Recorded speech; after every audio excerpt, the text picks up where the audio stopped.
2022 लोक सेवा आयोग 2019 मुख्य परीक्षा के द्वितीय प्रश्न पत्र के खंड बी में 6 मार्कर क्वेश्चंस को सॉल्व करेंगे। ठीक है ना भाई। द्वितीय प्रश्न पत्र का खंड बी, भाई द्वितीय प्रश्न पत्र पूरा सॉल्व हो चुका है। खंड बी में हमने 3 मार्कर कल किए थे, आज हम 6 मार्कर करेंगे। 10 क्वेश्चन आते हैं, 60 नंबर का ये सेक्शन आता है और बड़ा महत्वपूर्ण सेक्शन है भाई ये, है ना। तो चलिए अब हम इसको सॉल्व करते हैं। और पहला जो क्वेश्चन है हमारा बड़ा सिंपल सा है, और सिंपल प्रश्नों के जवाब देना सबसे ज्यादा कठिन काम होता है। भाई कठिन प्रश्न का जवाब देना आसान है, लेकिन सरल प्रश्न का जवाब देने में बहुत दिक्कत हो जाती है। तो पहला क्वेश्चन ही है, सामाजिक क्षेत्र का तात्पर्य समझाइए, सोशल सेक्टर। भाई ये जो शब्द है ये असल में सोशियोलॉजी का नहीं है, ये इकोनॉमिक्स का शब्द है, सोशल सेक्टर, है ना। सामाजिक क्षेत्र से तात्पर्य क्या है, मैं आपको फिर भी बता दूं भाई, मैं आप लोग को आंसर राइटिंग नहीं करा रहा हूं, आपको तरीका बता रहा हूं, है ना। इसमें आपको सामाजिक क्षेत्र का अर्थ बताना है और फिर उसके एक एक जो पैरामीटर्स हैं उनकी हमें डिस्क्रिप्शन देना है ना। तो सामाजिक क्षेत्र का अर्थ क्या है, समाज में समाज के सर्वांगीण विकास में योगदान देने वाले घटक, ठीक है ना। तो समाज के सर्वांगीण विकास में योगदान देने वाले सामाजिक घटक सामाजिक क्षेत्र कहलाते हैं। इसमें क्या क्या चीजें आती है, इसमें स्वास्थ्य आ जाता है, शिक्षा आ जाती है, रोजगार आ जाते हैं, ठीक है ना, रोजगार की गारंटी आ जाती है, ठीक है ना। फिर अब ये 4-5 चीजें आ जाती है। इसमें स्वास्थ्य को डिफाइन कीजिए आप। स्वास्थ्य में आप प्राइमरी हेल्थ एजुकेशन, है ना, women mortality rate, infant mortality rate, कुपोषण की स्थिति, वहां पर प्राइमरी मेडिकल फैसिलिटीज कैसी हैं, ठीक है ना। फिर शिक्षा की बात करें, प्राथमिक शिक्षा की कैसी स्थिति है, माध्यमिक शिक्षा, उच्चतर शिक्षा, ठीक है ना, सभी को शिक्षा मिल रही कि नहीं मिल रही, है ना, अनिवार्य शिक्षा, सार्वभौमिक शिक्षा। एम्प्लॉयमेंट की बात करें तो एम्प्लॉयमेंट के लिए क्या क्या प्रोजेक्ट हैं वहां पर, समाज के इंडस्ट्रियल पोजीशन कैसी है, ठीक है ना, सरकारी क्षेत्र, निजी क्षेत्र में रोजगार की स्थिति कैसी है। तो ये सब चीजें सामाजिक क्षेत्र में आती है ना। इन्हीं से समाज का एक दृष्टिकोण, एक समाज का दायरा विकसित होता है। क्योंकि किसी समाज में यदि अच्छे स्वास्थ्य की व्यवस्था है, अच्छी शिक्षा है, लोगों को रोजगार की गारंटी है, तो समझ जाइए वहां पर जो सोशल सेक्टर है वो बहुत स्ट्रांग है। और यदि ये चीजें ही कमजोर हैं तो हमें इन चीजों को मजबूत बनाना पड़ेगा। इसलिए आप देखें ना, सरकार जो है सोशल सेक्टर को लेकर के कोई भी स्कीम लाती है तो उस स्कीम जो है इन तीनों प्रोजेक्ट के इर्द गिर्द, तीनों घटकों के इर्द गिर्द घूमती है। ये 3 घटक फिर से बता दूं मैं, health, education and employment. Okay. और अच्छी सरकारें भी उन्हीं को माना जाता है जो इनके आसपास ही काम करती हैं। आप देखिए, आप भारत में अच्छी जो सरकारें जिन जिन राज्यों में हैं, जैसे आप साउथ के स्टेट्स देख सकते हैं, दिल्ली देख सकते हैं, है ना, वहां पर हेल्थ को लेकर के अच्छे काम हो रहे हैं, एजुकेशन को लेकर के अच्छे काम हो रहे हैं, एम्प्लॉयमेंट की गारंटी भी है, ठीक है ना। एम्प्लॉयमेंट नहीं दे सकते तो उनको इतना स्किल्स दे दिया जाता है कि वो एम्प्लॉयमेंट क्रिएट कर सकें, है ना। तो ऐसे जो सोशल सेक्टर्स होते हैं ये रोजगार की गारंटी तो देते हैं, लेकिन वो ये भी बोलते हैं कि भाई रोजगार के ऊपर निर्भर ना रहें आप लोग, है ना। अपने आप को इतना स्किल्ड बना लें कि आप दूसरों को रोजगार देना शुरू कर दें। तो जब समाज इन 3 चीजों को मजबूत कर लेता है, या वहां का पॉलिटिकल स्ट्रक्चर इन 3 चीजों के ऊपर फोकस करता है, तो समझ जाइए कि वहां पर सोशल सेक्टर स्ट्रांग है, ठीक है ना। लोकतांत्रिक सरकारें वहां पर अच्छे से काम कर रही हैं, ठीक है ना। लोक कल्याणकारी राज्य भी इन्हीं की इर्द गिर्द ही घूमता है, राइट। तो अगला क्वेश्चन है हमारा 2.2, राष्ट्रीय ग्रामीण स्वास्थ्य मिशन पर टिप्पणी लिखिए। Right note on national rural health mission, NRHM, है ना, इसको NHM भी बोलते हैं। ओके। ये एक मिशन है, इसके कुछ फैक्टर्स आपको क्लियर होना चाहिए, कुछ जानकारी आपको इसमें देना बहुत जरूरी है। जैसे ये जो मिशन था, राष्ट्रीय ग्रामीण स्वास्थ्य मिशन, ये 12 अप्रैल 2005 को प्रारंभ हुआ था, ठीक है ना। एक निश्चित अवधि के लिए प्रारंभ किया गया था, बाद में इसके रिजल्ट अच्छे आए तो फिर इसको आगे भी बढ़ाया गया। और ये जो प्रोग्राम है ये भारत सरकार के स्वास्थ्य एवं परिवार कल्याण मंत्रालय के द्वारा इसको संचालित किया जाता है ना। और इसके जो उद्देश्य हैं, इसके जो मोटोज हैं, वो देख करके समझ में आ रहा होगा आपको। इसका उद्देश्य ग्रामीण क्षेत्र में स्वास्थ्य सुरक्षा, ठीक है ना, और स्वास्थ्य सेवाओं में सुधार। कहां पर? ग्रामीण क्षेत्र में। देखिए, शहरी क्षेत्रों में स्वास्थ्य सेवाएं का एक ढांचा बना हुआ है, वहां पर सरकारी अस्पताल हैं, निजी अस्पताल हैं, अच्छे हैं बुरे हैं कैसे भी, लेकिन एक ढांचा है तो कम से कम शहरों में। ग्रामीण क्षेत्र में तो अच्छे बुरे का सवाल ही नहीं उठता, वहां तो ढांचा ही नहीं है, आधारभूत संरचना ही नहीं है। तो NRHM का उद्देश्य था ग्रामीण क्षेत्रों में एक तो चिकित्सकीय संरचना का विकास करना, ठीक है ना, और ग्रामीण उद्देश्य था ग्रामीण क्षेत्रों के लोगों को स्वास्थ्य संबंधी सुरक्षाएं प्रदान करना और स्वास्थ्य सेवाओं में सुधार। ठीक है भाई। अब भाई ग्रामीण क्षेत्रों में हॉस्पिटल तो खोले नहीं जा सकते, लेकिन प्राथमिक चिकित्सा केंद्र खोले जा सकते हैं। हमारे शहरों के पढ़े लिखे डॉक्टर गांव में जाकर के सेवाएं नहीं देना चाहते हैं, तो एसेंशियल आप ऐसे डॉक्टर्स तैयार कीजिए।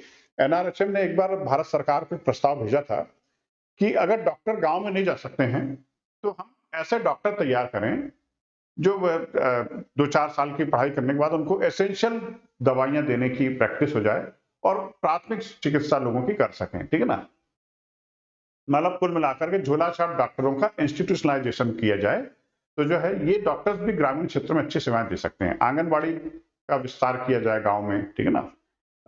इंस्टीट्यूशनल जो प्रसव है, सुरक्षित प्रसव है, संस्थागत प्रसव है, उसको प्रोत्साहित करना भी इसका एक उद्देश्य है, क्योंकि ग्रामीण क्षेत्रों में जो मातृत्व मृत्यु दर है और बाल मृत्यु दर है, उसका जो मुख्य कारण है वो है असंस्थागत प्रसव। तो क्षेत्र में असंस्थागत से संस्थागत में प्रवेश करना है ताकि हम इन्फेंट मोर्टेलिटी रेट और इन सब चीजों को कंट्रोल कर सकें, है ना, क्योंकि ग्रामीण क्षेत्रों में स्वास्थ्य संबंधी समस्याएं बड़ी गंभीर हैं, है ना, क्योंकि उनको समय पर इलाज नहीं मिल पाता है। शहरी क्षेत्र दूर होते हैं, है ना, वहां तक पहुंचने में भी वक्त लगता है, तो भाई वो लोग शहर नहीं आ सकते, तो हम चिकित्सा सुविधाओं को गांव तक पहुंचा दें। ये बहुत बड़ा टास्क है इस समय भारत सरकार के सामने और लगातार इसके ऊपर वर्क किया जा रहा है। ठीक है ना, इन्हीं उद्देश्यों को लेकर के एनआरएचएम मिशन को शुरुआत की गई थी। 2.3 है उपचारात्मक स्वास्थ्य कार्यक्रम में सुधार के लिए सुझाव दीजिए। ठीक है भाई, उपचारात्मक स्वास्थ्य कार्यक्रम, give suggestions to improve curative programmes of health, है ना भाई। देखिए उपचारात्मक स्वास्थ्य कार्यक्रम को लेकर के सुझाव जो है बहुत सारे हैं, है ना, और इसमें जो है जैसे आप देखेंगे कि ग्रामीण भारत में अधिकांश मौतें डायरिया, टाइफाइड और मीजल जैसे उपचार योग्य बीमारियों से होती है। ठीक है ना, उपचार योग्य बीमारियों से मौत होती है, मतलब उनको उपचार मिल जाता तो शायद वो बच जाते, लेकिन उनको उपचार मिल नहीं पाया। इसलिए सबसे पहला तो सुझाव यही है कि उपचारात्मक स्वास्थ्य कार्यक्रम की अप्रोच रूरल एरियाज तक की जाए, ग्रामीण क्षेत्रों तक की जाए, है ना। उसके लिए ग्रामीण क्षेत्रों में हमें चिकित्सा केंद्र खोलने पड़ेंगे और चिकित्सकों की उपलब्धता हमें सुनिश्चित करना पड़ेगी। ठीक है ना, फिर 66% ग्रामीण भारतीयों तक सघन दवाइयों की उपलब्धता नहीं है, क्रिटिकल जो मेडिसिन है वो उनको उपलब्ध नहीं हो पाती है ना, और 66% में एक बहुत बड़ा क्षेत्र ग्रामीण क्षेत्र का है जहां पर उनको दवाइयां ही नहीं मिल पाती। तो ऐसी स्थिति में वहां पर मेडिसिन की उपलब्धता भी सुनिश्चित हो गई, चिकित्सक के साथ साथ दवा भी मिले, है ना। 31% ग्रामीण जनों को स्वास्थ्य सेवाओं के लिए 30 किलोमीटर से ज्यादा यात्रा करनी पड़ती है। तो भाई उपचारात्मक कार्यक्रम में पहला तो सुधार ये की जाए कि ग्रामीणों को उनके गांव के आसपास ही या फिर आप 4-5 नजदीकी गांव के क्लस्टर बना करके वहां पर कोई केंद्र स्थापित करें, उपचारात्मक केंद्र, या फिर पंचायत स्तर पर जो है आप इस प्रकार के केंद्र स्थापित करें। क्योंकि ये आंकड़े मैं नहीं दे रहा हूं, मैं ये इंडियन मेडिकल काउंसिल के आंकड़े हैं कि 31% ग्रामीण क्षेत्रों को अपने स्वास्थ्य सेवाओं के लिए 30 किलोमीटर से ज्यादा यात्रा करना पड़ती है। तो 30 किलोमीटर कोई कम नहीं होता, बहुत ज्यादा होता है। ठीक है ना, अगर कोई किसी व्यक्ति को कोई गंभीर बीमारी है, हार्ट अटैक पड़ेगा और 30 किलोमीटर से ज्यादा यात्रा करना पड़ेगा तो बेचारा मर जाएगा वो तो। ठीक है ना, तो उसको आसपास ही मिले, गांव में मिले, गांव के आसपास मिले, गांव के क्लस्टर बना करके आप उपचारात्मक स्वास्थ्य कार्यक्रम को लागू कीजिए। ठीक है भाई, ये आंकड़े हैं इसलिए मैं पढ़ करके बता रहा हूं मैं, है ना। देश में स्त्री रोग विशेषज्ञों और चिकित्सकों के 40% पद खाली हैं और वो भी ज्यादातर ग्रामीण क्षेत्रों में। ठीक है ना, 40% पद लगभग खाली हैं, वो भी ग्रामीण क्षेत्रों में। इसलिए गांव में आप देखेंगे कि संस्थागत प्रसव नहीं हो पाता। आज भी भारत के अधिकांश ग्रामीण क्षेत्रों में असंस्थागत प्रसव होता है, अकुशल दाइयों के माध्यम से होता है, जो मां के लिए भी खतरा है और बच्चे के लिए भी खतरा है। तो भाई आप चिकित्सकों के पद भरें और ग्रामीण क्षेत्रों में वो कार्य करें, इसके लिए उनको आप वैसी सुविधाएं, वैसी जो इंफ्रास्ट्रक्चर मुहैया कराएं ताकि हमारे देश के जो डॉक्टर्स हैं गांव में जाने के लिए मोटिवेट हों, प्रोत्साहित हों। ठीक है ना, क्योंकि वो गांव में जाना नहीं चाहते। गांव के 88% विशेषज्ञ डॉक्टरों तथा 53% नर्सों की कमी है। 88% डॉक्टरों की कमी और 53% नर्सों की कमी। भाई डॉक्टर की कमी भी एक बार चल जाते हैं, लेकिन नर्सेस की कमी तो ये बड़ी समस्या वाली स्थिति है भाई, है ना। तो ये डॉक्टरों की और नर्सेस की कमी, कुशल चिकित्सा स्टाफ की कमी, इन सब की पूर्ति की जाए, ये कार्यक्रम में सुधार होना चाहिए, है ना। आप देखिए कैसे है, शहर में 6 डॉक्टर प्रति 10,000 जनसंख्या में है। कितने? 6 डॉक्टर प्रति 10,000। वहीं ग्रामीण क्षेत्र में 3 डॉक्टर प्रति 10,000 जनसंख्या में है। तो स्थिति तो शहर की भी कमजोर है, लेकिन गांव की उससे भी ज्यादा कमजोर है। तो मेडिकल चिकित्सा का विस्तार किया जाए भाई, है ना। चिकित्सा सुविधाओं का, मेडिकल स्टडीज का विस्तार किया जाए, ज्यादा से ज्यादा डॉक्टर्स क्रिएट हो देश में, ऐसे प्रोग्राम बनाए जाए। क्योंकि आपने देखा होगा कि भारत में मेडिकल कॉलेज आज भी लिमिटेड कंडीशन में है, लिमिटेड संख्या में है। इसलिए हमारे छात्र जो है यूक्रेन जैसे, चाइना, बेलारूस में पढ़ने के लिए जाते हैं, ठीक है ना। भारत के छात्र भारत में पढ़ें, ज्यादा से ज्यादा डॉक्टर्स क्रिएट हों, ताकि हम इन चीजों को टेक आउट, कंट्रोल कर सकें, है ना।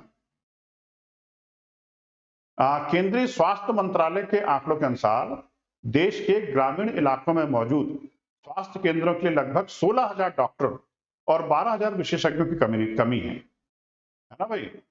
कम्युनिटी हेल्थ सेंटर्स में भी लगभग आप ऐसी ही कमी देख सकते हैं। तो सबसे बड़ी समस्या यही है कि डॉक्टर्स और स्वास्थ्य कर्मियों की संख्या में वृद्धि की जाए। ओके, अब आप देखें डॉक्टरों की उपलब्धता पर वैश्विक औसत प्रति 1,000 व्यक्तियों पर 1.3 है ना, जबकि भारत में 0.7% है बस। तो वैश्विक स्तर पर भी हम लोग पीछे हैं। देश में 85% रेडियोग्राफरों और 80% लैब टेक्नीशियनों की कमी है। ओके, ये बहुत बड़े आंकड़े हैं साहब, है ना। तो उपचारात्मक स्वास्थ्य कार्यक्रम में ये जो कमी है, इसको हमें पूरा करना पड़ेगा भाई, है ना।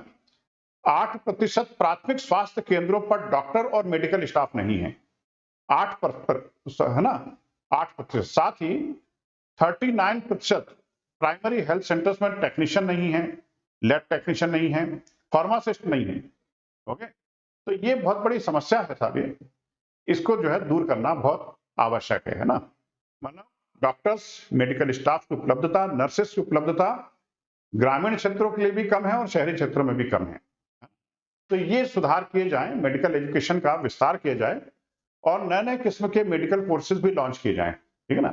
निजी क्षेत्र को भी आमंत्रित किया जाए, सरकारी क्षेत्र भी काम करें और फीस वगैरह भी रेगुलेशंस बनाए जाए, एक निश्चित मात्रा में फीस अधिक ना ली जाए, ताकि ग्रामीण समुदाय के गरीब परिवारों के बच्चे भी चिकित्सक बन सकें और वो अपने गांव में सेवाएं दे सकें।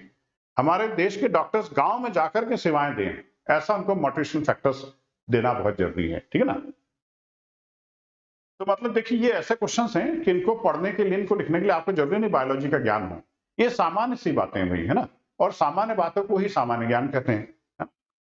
2.4 संक्रामक रोगों को रोकने में प्रतिरक्षण की भूमिका समझाइए, है ना भाई। Immunity, okay, explain role of immunization in controlling communicable diseases, right. सबसे पहले इम्यूनिटी या प्रतिरक्षा पता होना चाहिए क्या होता है। शरीर की विशिष्ट संक्रामक रोग का प्रतिरोध करने की क्षमता इम्यूनिटी कहलाती है, ठीक है ना। और हमारी इम्यूनिटी अगर स्ट्रांग होगी तो समझ जाइए हम रोग से लड़ने में और अपने आप को स्वस्थ करने में कारगर साबित होंगे। कोरोना के दौरान हमने देखा होगा कई लोगों की इम्यूनिटी बहुत अच्छी थी, ठीक है ना, कि कैसे भी स्थिति में निकला वो बच जाते थे। और कईयों की इम्यूनिटी इतनी कमजोर थी कि सोच सोच के बीमार पड़ गए। और कई बार क्या होता है कि अगर हमारी इम्यूनिटी बहुत अच्छी है तो धीरे धीरे हमारे आसपास के लोगों की भी इम्यूनिटी अच्छी होना शुरू हो जाती है और एक हर्ड इम्यूनिटी डेवलप हो जाती है, सामूहिक रोग प्रतिरोधक क्षमता विकसित हो जाती है। और जब एक बड़े समुदाय में हर्ड इम्यूनिटी का विकास हो जाता है तो वहां पर कैसी भी संक्रामक बीमारी आ जाए लोग उससे लड़ने में सक्षम साबित होते हैं, ठीक है भाई। और ये इम्यूनिटी को विकसित करने के लिए हमें वैक्सीनेशन के जो प्रोग्राम्स हैं इनको लगातार चलाने पड़ेंगे, है ना भाई। चलिए अब अगला आ जाए 2.5 पूरक पोषण हेतु चलाए गए सरकारी कार्यक्रमों के नाम बताइए। अब आपको यहां पर बहकना नहीं है भाई, सिर्फ नाम बताना है कौन कौन से हैं, है ना। पूरक पोषण कार्यक्रम के name government programmes for supplementary nutrition, right. आप प्रधानमंत्री पोषण योजना का जिक्र कर दीजिए, आप व्यवहारिक पोषण कार्यक्रम का जिक्र कीजिए, आप मध्याह्न भोजन मिड डे मील कार्यक्रम का जिक्र कीजिए, विशिष्ट पोषण कार्यक्रम का जिक्र कीजिए, समन्वित बाल विकास कार्यक्रम का जिक्र कीजिए, रोग निरोधक पोषण कार्यक्रम का जिक्र कीजिए। ये वो प्रोग्राम है, सरकारी कार्य जो लगातार सप्लीमेंट्री न्यूट्रिशन के लिए चलाए जा रहे हैं। शिक्षा किस प्रकार एक मानव संसाधन विकास का यंत्र है? भाई ये जो है, ये एक वैचारिक क्वेश्चन है कि मानव संसाधन विकास, how education is a tool of human resource development. देखिए, मनुष्य को, एक सामान्य मानव को मानव संसाधन में कन्वर्ट करने में शिक्षा से बड़ी भूमिका किसी चीज की नहीं है, ठीक है ना। वो मानव संसाधन में कन्वर्ट होता है, वो ह्यूमन कैपिटल में कन्वर्ट होता है, ठीक है ना। और शिक्षा ही वो माध्यम है जिसके द्वारा वो एक समाज के लिए बहुत बहुउपयोगी व्यक्ति, समाज के लिए, परिवार के लिए, राष्ट्र के लिए, वैश्विक समुदाय के लिए उपयोगी व्यक्ति बनता है। अब कैसे शिक्षा प्राप्त की है ये उसके ऊपर डिपेंड करता है, ठीक है ना। तो इसलिए आप देखेंगे कि हमारी सरकारें, चाहे स्टेट की हो चाहे केंद्र की, उनका मूल फोकस एजुकेशन पर होता है, ठीक है ना। और जो सरकारें एजुकेशन के ऊपर अच्छा कार्य कर गुजरती हैं, निस्संदेह वो जनहितैषी सरकारें मानी जाती हैं। शिक्षा को मानव के जीवन का एक सबसे बढ़िया अस्त्र शस्त्र माना जा सकता है, जिसके द्वारा वो अपनी विशिष्ट क्षमताओं में वृद्धि करता है, योग्यताओं में वृद्धि करता है और समाज में, राष्ट्र में अपनी महत्वपूर्ण भूमिका का निर्वाह करता है। नेल्सन मंडेला ने एजुकेशन को लेकर के काफी कुछ कहा है, बाबा साहब अम्बेडकर ने काफी कुछ कहा है, ज्योतिबा फुले बाबा ने काफी कुछ कहा है। तो आधुनिक युग में शिक्षा ही एक सर्वश्रेष्ठ साधन है जिसके द्वारा एक सामान्य मनुष्य मानव पूंजी में रूपांतरित होता है, ठीक है ना।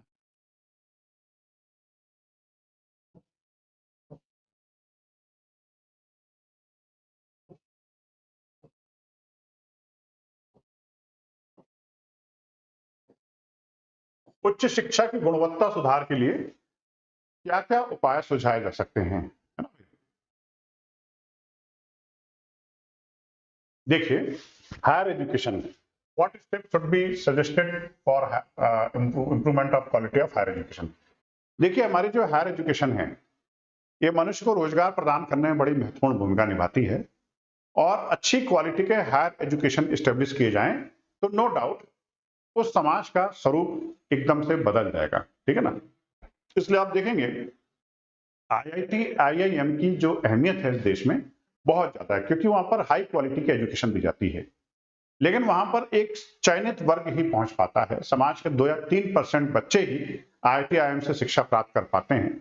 95-96% बच्चे दूसरे संस्थानों से शिक्षा प्राप्त करते हैं। और मैंने देखा है कि क्वालिटी अगर सुधारना है तो एक तरीका ये हो सकता है कि हम फॉरेन यूनिवर्सिटी के साथ टाइप करें, विदेशी निवेश, क्योंकि यहां पर सबसे ज्यादा दिक्कत आती है इन्वेस्टमेंट की।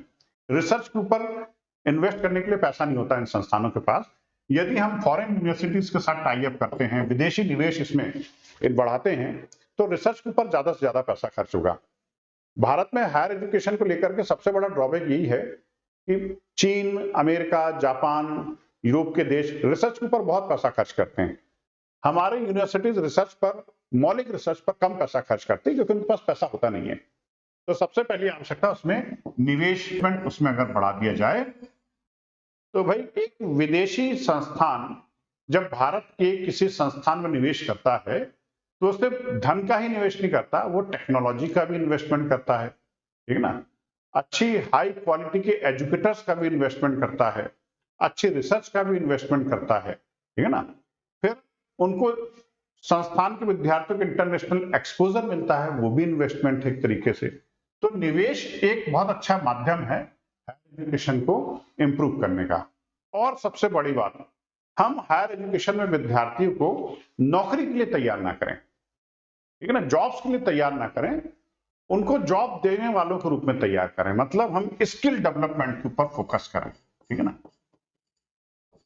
कौशल विकास, सामान्य पढ़ाई के साथ साथ हम ऐसी चीजों को भी शामिल करें जिससे उनकी योग्यता में, स्किल्स में डेवलपमेंट हो, ठीक है ना। तो स्किल डेवलपमेंट के ऊपर हमारा फोकस होना चाहिए, राइट। चाहे सामान्य शिक्षा ही क्यों ना हो, उसमें भी स्किल्स का महत्व होना चाहिए। और ये स्किल डेवलपमेंट तब प्रॉपर तरीके से हो सकता है जब इसमें निवेश अच्छा हो, है ना भाई। सरकारों के पास धन नहीं है तो हम ऐसे विदेशी संस्थानों के साथ टाई अप करें जिनके पास धन की कोई कमी नहीं है, ठीक है ना। तो एजुकेशन में investment, foreign investment, FII profitable होता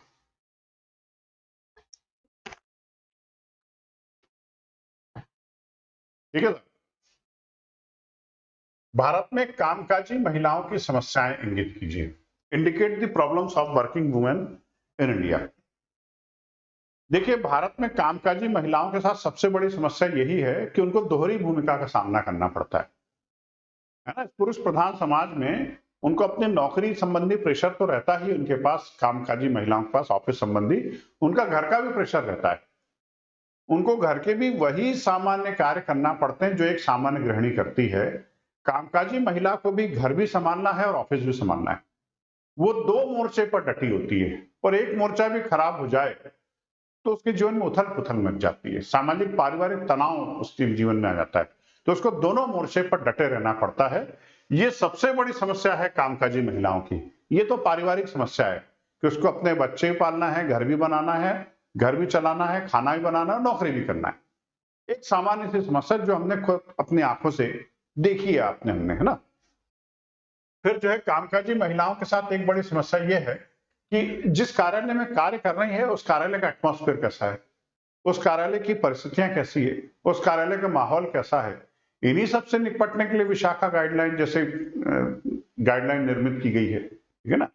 तो ये भी एक समस्या है कामकाजी महिलाओं के साथ, उनको घर भी चलाना है और नौकरी भी करना है। ओके। 2.9 विकास परियोजनाओं से विस्थापित लोग किस प्रकार प्रभावित होते हैं, है ना। How displaced people are affected by the development projects. भाई, कहीं पर भी आप देखेंगे कोई सड़क परियोजना बन रही है, कोई डैम प्रोजेक्ट बन रहा है ना, कोई इंडस्ट्रियल कॉरिडोर बन रहा है, तो सबसे पहले समस्या आती है वहां पर जमीन के अधिग्रहण की। भूमि अधिग्रहण आसान कार्य नहीं है, हालांकि कानून बन चुका है, लेकिन किसान मजदूर लोग अपने भूमि देने के लिए आसानी से तैयार नहीं होते हैं। भूमि अधिग्रहण के लिए अगर वो तैयार भी हो जाते हैं तो उनको विस्थापित करना पड़ता है। तो विस्थापन एक बहुत बड़ी समस्या है, क्योंकि छोटा मोटा विस्थापन नहीं होता, पूरे पूरे एक शहर को, पूरे पूरे गांव को विस्थापित करना पड़ता है दूसरी जगह। तो विस्थापन एक समस्या है। फिर पुनर्स्थापन एक समस्या है कि अगर उनको आपने माइग्रेट किया है, विस्थापित किया है, तो नई जगह पर बसाना भी एक बहुत बड़ी समस्या है ना। जैसे खंडवा जिले में हरसूद डूब क्षेत्र में आया तो हरसूद के हजारों लोगों को नए छनेरा ग्राम में बसाया गया। इस प्रोसेस में उनका बहुत समय, बहुत धन खर्च हुआ, सरकार का बहुत श्रम लगा, ठीक है ना। तो विकास परियोजनाओं से सबसे बड़ी समस्या जो है विस्थापितों की होती है, विस्थापन की होती है, पुनर्स्थापन की होती है और भूमि अधिग्रहण की भी होती है, ठीक है ना। सार्क का संगठन किन समस्याओं से गुजर रहा है। सबसे बड़ी समस्या सार्क की यह है कि सार्क के दो प्रभावशाली सदस्य भारत और पाकिस्तान के संबंध तनावपूर्ण हैं और भारत और पाकिस्तान दो महत्वपूर्ण सदस्यों के बीच तनाव होने के कारण सार्क जैसा संगठन भी अपने आप को कमजोर साबित कर रहा है, ठीक है ना। सार्क के अधिकांश देशों के साथ देखेंगे उनकी अपनी अलग अलग समस्याएं हैं। भारत पाकिस्तान की समस्या सीमा विवाद है, ठीक है ना। इधर श्रीलंका आर्थिक रूप से जर्जर हो चुका, कोलैप्स हो चुका है, ठीक है ना। बांग्लादेश भारत के बीच में कुछ सीमा विवाद है, हालांकि बांग्लादेश में जो है समस्या थोड़ी सामाजिक धार्मिक ज्यादा होती है, लेकिन हर देश की समस्या है। और सबसे बड़ी प्रॉब्लम भारत पाकिस्तान के तनावपूर्ण संबंध सार्क जैसे संगठन को भी कमजोर साबित कर रहे हैं, ठीक है ना। 2.11 मध्य प्रदेश के महालेखाकार के कार्य बताइए, है ना भाई। ऑडिटर जनरल, भाई मध्य प्रदेश के महालेखाकार का कार्य क्या है। राज्य शासन के सिविल प्रतिवेदनों तथा स्थानीय निकायों से संबंधित लेखा परीक्षा प्रतिवेदन तैयार करना, ठीक है ना। लेखा परीक्षा प्रतिवेदन तैयार करना, पंचायती राज संस्थाओं, राज्य के सार्वजनिक उपक्रमों के लेखा प्रतिवेदन तैयार करना, ठीक है ना।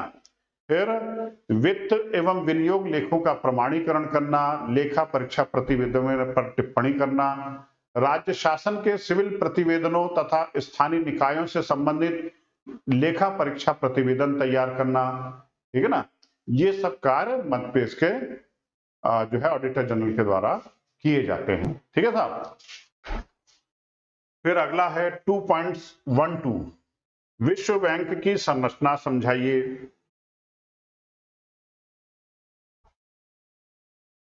विश्व बैंक की संरचना समझाइए। भाई देखिए, विश्व बैंक जो है बेसिकली 5 अंतरराष्ट्रीय संगठनों का एक स्वरूप है, ठीक है ना। 5 संगठनों का एक क्लस्टर है वर्ल्ड बैंक। ओके, और उन 5 संस्थाओं में पहली संस्था है IBRD, ठीक है ना, जिसका फुल फॉर्म है international bank for reconstruction and development. Okay, अंतर्राष्ट्रीय पुनर्निर्माण। ये एक प्रतिनिधि संस्था है, 1994 में स्थापित हुई है। ब्रेटन वुड सम्मेलन 1944 ब्रेटन वुड सम्मेलन के दौरान यूएसए में इसकी स्थापना हुई है। विश्व बैंक की प्रतिनिधि संस्था वास्तव में IBRD ही है ना। ओके, फिर बाकी जो 4 संस्थाएं हैं वो है, एक है अंतर्राष्ट्रीय वित्त निगम IFC, इंटरनेशनल फाइनेंस कॉर्पोरेशन 1956 में स्टेब्लिश हुई। अंतर्राष्ट्रीय विकास संघ इंटरनेशनल डेवलपमेंट एसोसिएशन 1960 में आया। निवेश विवादों के निपटारे के लिए अंतर्राष्ट्रीय केंद्र international centre for settlement of investment disputes 1960 में आया। बहुपक्षीय निवेश guarantee scheme multilateral investment guarantee agency MIGA 1988 में आई। तो 5 संगठनों का एक क्लस्टर है, IBRD, IFC, IDA, ICSID और MIGA MIGA। इन सब से मिलाकर के ये संगठन बना है भाई। ओके, विश्व बैंक की संरचना 5 लोगों का समूह है। फिर विश्व बैंक का कार्यकारी निदेशक मंडल है। विश्व बैंक समूह के 4 संस्थानों का प्रतिनिधित्व करने वाले कार्यकारी निदेशकों के 4 बोर्ड हैं, ठीक है ना। इन बोर्डों में काम करने वाले कार्यकारी निदेशक आमतौर पर इक्वल पोजीशन में होते हैं, ठीक है ना। कार्यकारी निदेशकों में से कोई बोर्ड विश्व बैंक समूह के सामान्य संचालन के लिए उत्तरदायी है। ओके, बोर्ड ऑफ गवर्नर्स उन्हें सौंपी गई समझ शक्ति का उपभोग करते हैं। बोर्ड में 24 कार्यकारी निदेशक होते हैं और एक अध्यक्ष भी होता है, ठीक है ना, और आम सहमति से उनका चयन होता है।